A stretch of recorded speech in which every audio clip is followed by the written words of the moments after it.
I want to talk about the effect of the Industrial Revolution and scientific revolutions on the ethics and values in Western secular society. I mostly want to ask about the two Christian worlds of East and West in connection with the technological or modern society and those effects, specifically in the context of secularization and modernization in the Western market or individualist-driven models, as opposed to the Eastern Christian world, which went through a type of socialism as their way of experiencing secularization. It seems that a materialist view is rooted in the scientific and industrial revolutions. The scientific revolution was used to develop technological capacity and was put towards the production of goods and services.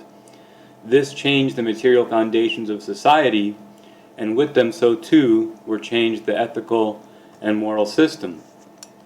In the West, in modernity and postmodernity, the educated view is premised on certain assumptions. These are almost the same as in the old socialist bloc, are they not? Among these are that first there was religion, and evolving from this later was a secular society. Religion is what we start with, and it either began or soon became a tool for oppression. That hypocrisy is inherent in this religious system. We are taught that as society progresses and develops, that it becomes liberated from the tethers or the yoke of religion, and that the coming of age of man comes with the dispensing of religion and other superstitions to the dustbin of history. At one time, both East and West Christian worlds came to the view that because religion is based in mysticism and ignorance, and that because societies change and everything is changing, then so too values and morals change as society changes. But Eastern Christianity under socialism was not attacked by hyperconsumerism. This seems to distinguish it. It seems that there was a secular shell within which religious ethics and norms continue to survive, but couched in other words and ideas. I would like very much for you to help me explore these concepts as they exist or in the correct framing in relation to religious or Islamic knowledge. Great. Western civilization should not be studied from only one perspective and cannot be understood if you use only this perspective of its relationship with religion. You have to get the big picture. And when you get the big picture, you will then be able to better understand the little one, the part, which is the relationship with religion.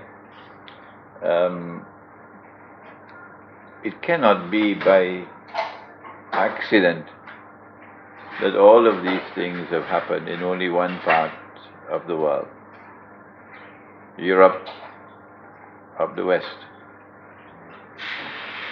Europe of the West is a breakaway faction from the Christian church in Constantinople.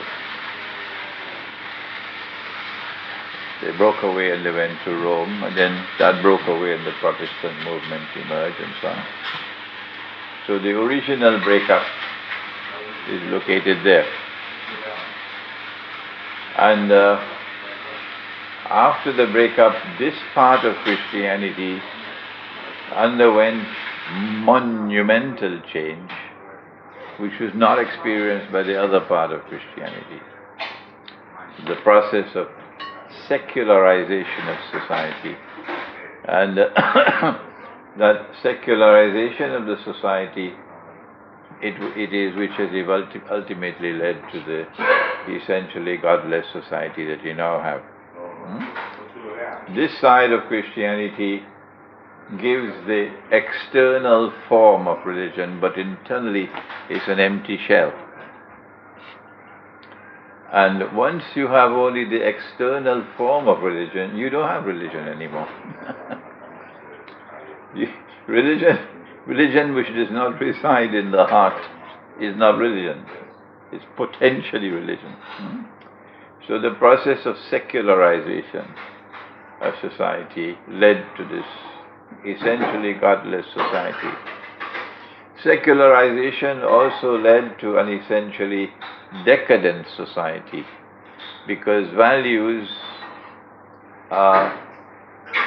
in order for them to be recognized morally as values, there must be values which are universal and must be unchanging, eternal, like honesty, like chastity. They must be universal in nature and eternal, not subject to change.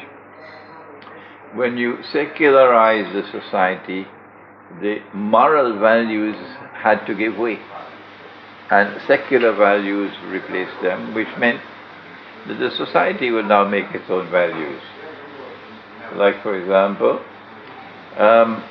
we don't mind, you can break anybody else's law, just don't break ours.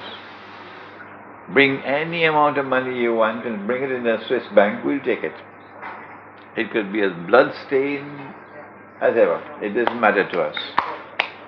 But if we have rules, don't break our rules. This is a concept of morality, of values, which is absolutely foreign to the religious way of life. But yes, this is Switzerland. This is Switzerland. Secular values cannot be universalized. They are particular. They belong to one people. And they cannot be eternal because society is constantly changing. In fact, it's not just changing, it's collapsing. And as the society is collapsed, they unravel, the values constantly change. So you end up with a society with ever-changing values, and what you consider to be right is right for you. Thank you. This really helps to connect the origins of secular society to its place in history and the deviations of the church and the development of Protestantism out of Catholicism and the relationship of that to political economy. I can see, of course, now better how it's situated, the relationship between changing versus unchanging values, between relativistic and universal, and what the relationship to secularization was in that. But I would like, if you could, to explore for us in a little more detail the connection between this and to industrialization and modernization and the scientific revolution. Specifically, what is the relationship between how the West based its definition of knowledge as science, and in particular in having an epistemic view of scientific knowledge as empirical, based in the five senses and limiting cognition to a reflection of these sense perceptions. How can we compare this to a religious view? Eastern Christianity in the socialist bloc survived. It was exposed to the scientific and industrial revolution and mirrored it. In the Eastern Christian world, was knowledge itself secularized? In the West, things went differently. Why did this happen? Society in this part of the Christian world, the Western side, had its most telling impact in the secularization of knowledge. Then came political secularization and secularization of the economy and secularization of these things, but secularization of knowledge. And the secularization of knowledge could not have been achieved if you didn't have a scientific and technological revolution on which you can piggyback. The scientific and technological revolution gave to the world what is known as the scientific method. And the scientific method is woefully deceptive and inadequate, the way it is presented. Very few can recognize it.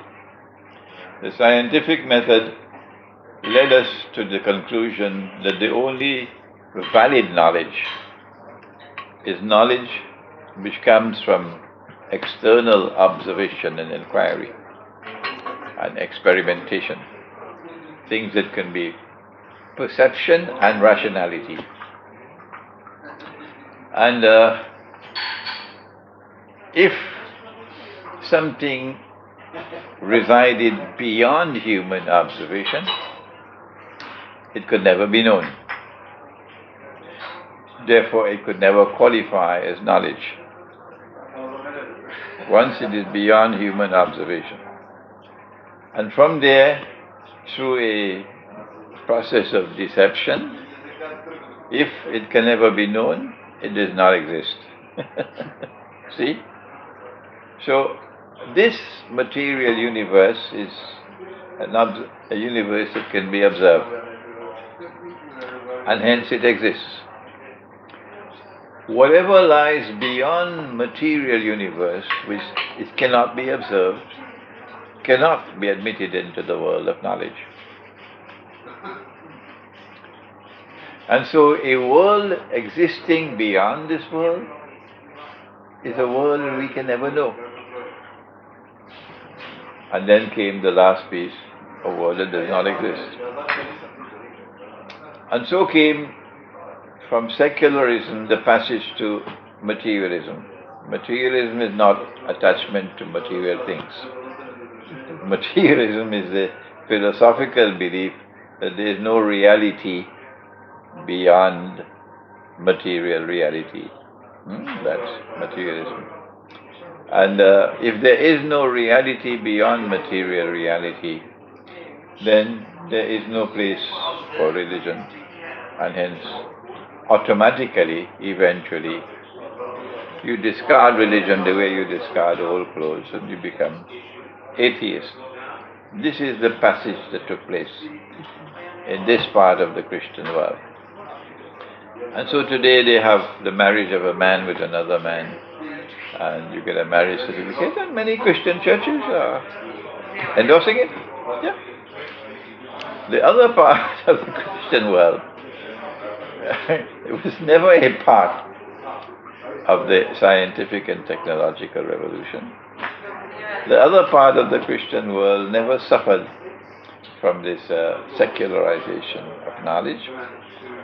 And so the other part of the Christian world never lost the spiritual heart of the religious way of life. So long as you continue to believe in and hold on to the spiritual heart of the religious way of life, you cannot lose values. You might make a mistake, but you'll accept that you made a mistake. But honesty is still honesty, despite you. This time, over here, they change the value, but over there it remains. See? So that is what has happened in the Christian world. Why and how did this mysterious change take place? In stages. First stage is to break away from the mother church. Second stage, the mysterious scientific and technological revolution, the secularization of knowledge, and all of these things. Who is responsible for this? And why has it happened? Antichrist. Before we go to eschatology, who is responsible for this and why did it happen? You can sometimes catch a thief by footprints and fingerprints. Yeah. Footprints and the keys out there. Yeah. Footprints and fingerprints. Footprints and fingerprints. So to catch this thief, you can see his footprints. That this part of the Christian world now exonerates the Jews from the crucifixion. They are not to be blamed. Vatican. This part of the Christian world now has an obsession with the Holy Land. This part of the Christian world launches something called the Crusades. And when they launch their crusades, it's not Christian crusades at all, because they're attacking their own Christian brothers. Yeah. This part of the Christian world eventually liberates Jerusalem and the Holy Land. This part of the Christian world eventually establishes a state of Israel, recognize it. This part of the Christian world defends that state of Israel. This part of the Christian world arms that state of Israel until it becomes a superpower. This part of the Christian world is prepared to wage world war, nuclear war, to self-destruct for Israel. All of these things could not be happening by accident. No. If these things are happening by accident, then a cow can jump over the moon. Yeah.